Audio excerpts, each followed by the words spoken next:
Hey, today we're with Tom Decker. He's the CEO of Attic Depot. Tom, I know a lot of people have been wondering about ventilation. Tell me, what is it that you normally see when you go into a house when it comes to ventilation? Is it good? Is it bad? Let's start with that first. Generally, not so good. Yeah, usually almost everything's underventilated. I think about 85–90% of everything that we look at is actually underventilated. So then what are you finding, like with houses with a radiant barrier? Is their ventilation good, or does it need help typically? Generally, if you have a radiant barrier, you need a little less ventilation, so because you don't have as much heat coming in. But I think a lot of times they put the radiant barrier and they think that's going to really solve the problem. A lot of times it doesn't, because you still need good ventilation, and you need to get 4 to 6 air exchanges per hour in an attic. So if you don't have that, even with or without a radiant barrier, the attic temperature is still going to climb up, and then you're going to end up with those extreme temperatures, 120, 130, 140, up to 170 degrees in the attic. So keeping the attic temperature lower, how does that affect the AC unit? Because I know in my house, my AC unit's in the attic, my ductwork's in the attic. Right, exactly. How is it affecting all that? So the lower the attic temperature, the less heat you actually have radiating into the ductwork, into the air conditioning unit itself. You've put the air conditioning system in a cooler environment, so you'll have less mechanical breakdowns. You don't want to have a lot of heat surrounding motors and things like that. But really the problem when you have a lot of heat in the attic is it kind of radiates down into the house. It conducts through the insulation into the house, and that's what kind of keeps heating up the house, and that's why the air conditioner has to keep coming back on, because it has to dissipate the heat. Yeah, I was wondering, like in my mom's house, she had a house built around 1905. Really old house. I think it's built around 1905. Oh my God, in that attic, you could slow roast a brisket in there. It's so hot. Yes. So why is that? What's causing it to heat up so much? So, normally it's going to heat up just from the sun's energy. The radiant energy is what really heats up an attic. So if it's a 95-degree ambient day outside, if you didn't have sunlight or anything, basically it would be 95. If it was 95 at 4 in the morning, your attic's probably going to be 95 degrees. But what happens during the day is that sun's energy is heating up the attic, and that's where you need the air exchanges per hour. That's what we're talking about ventilation. You need to get air in through your soffits and pull the hottest air out the top of the attic and lower the whole overall attic temperature, and that's what we do with our solar attic ventilation. So what do you see with most ridge vent? Is it helping, not helping? So generally the rule of thumb, the problem with ridge vent is there's a couple things that need to happen. You need to have 8 feet of ridge vent for every 300 square feet of attic space. And the steeper the roof is, the better the ridge vent can work. Well, what do you consider steep? I mean... Well, that's true. Yeah, I've had some people say, oh, that roof's real steep. And I go up there and it's like, you could run around on this roof. It's not steep. Steep would be like a 10-12 pitch, almost like a teepee. If you were somewhere here like this, about like this, that's steep. But if you start, the more you go like this, the less the ridge vent works. And it's funny you say that. My mom's house, the roof is it's not steep at all. It's considered a low pitch. Oh, very low. Yeah, so I guess if you were standing inside of your attic and you were looking up, that's probably the best way to generate or figure out if it's steep or not. If you're looking up and it's 25 feet to the ridge, that's probably a steep roof. Your ventilation is going to ridge vent's going to normally work better.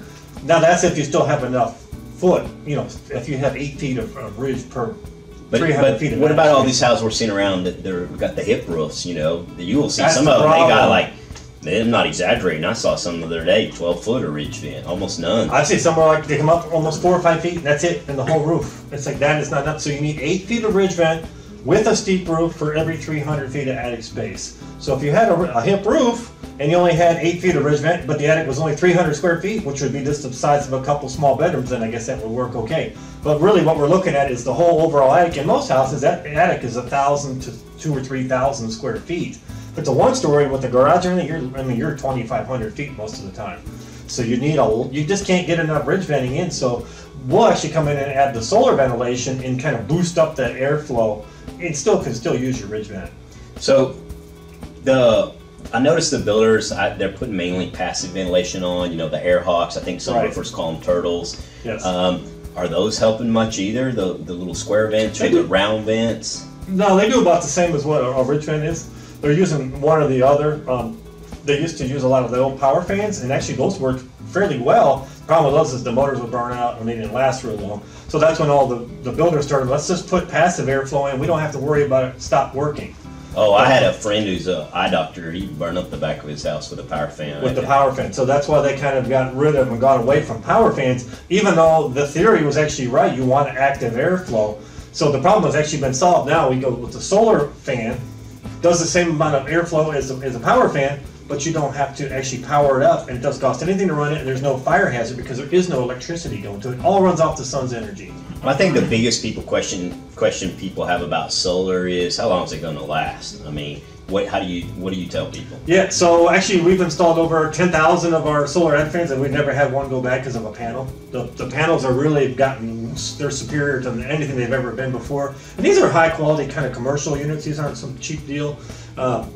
So the panels really don't go bad unless something were to smash it. I have one that went bad. A tree branch actually smashed it, but it smashed the fan, smashed the whole roof. They ended up replacing the lady's whole roof. So your insurance would take care of that. But under like normal conditions, small hail or high winds, it's not going to affect the fan. It's really a durable unit. So we just don't have any issues with them. That's awesome.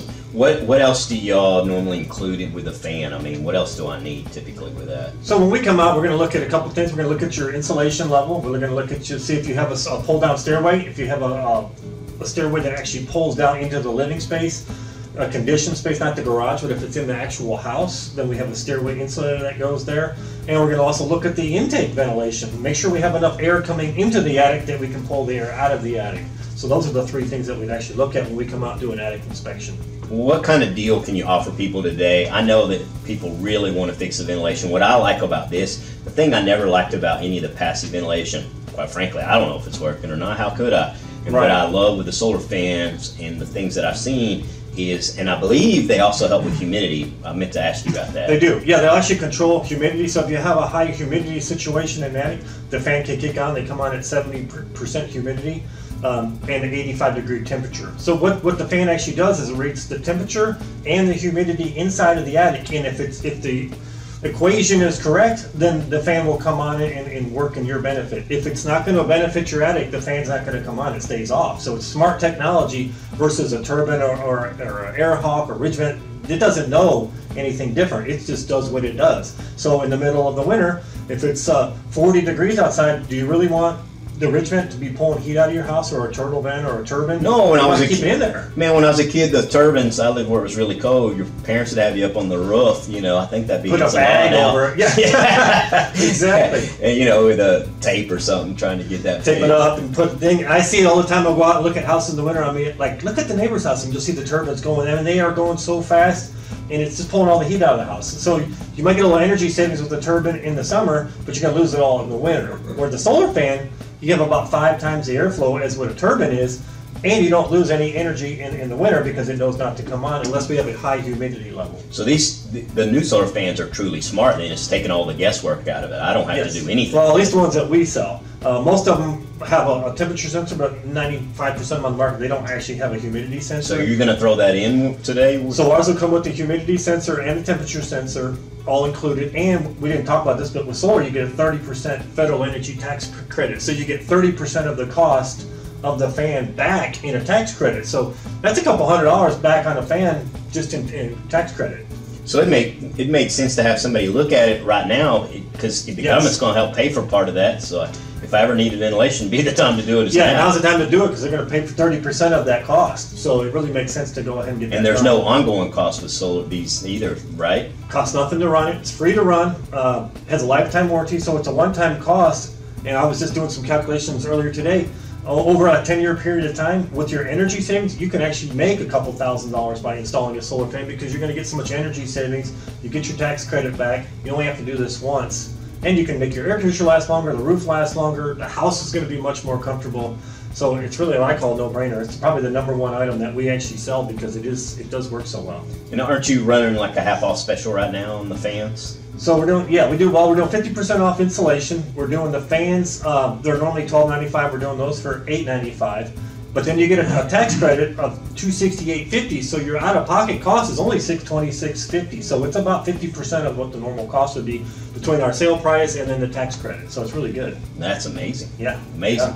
Yeah, it's really affordable. That's what we try to do, is make it as affordable as we can.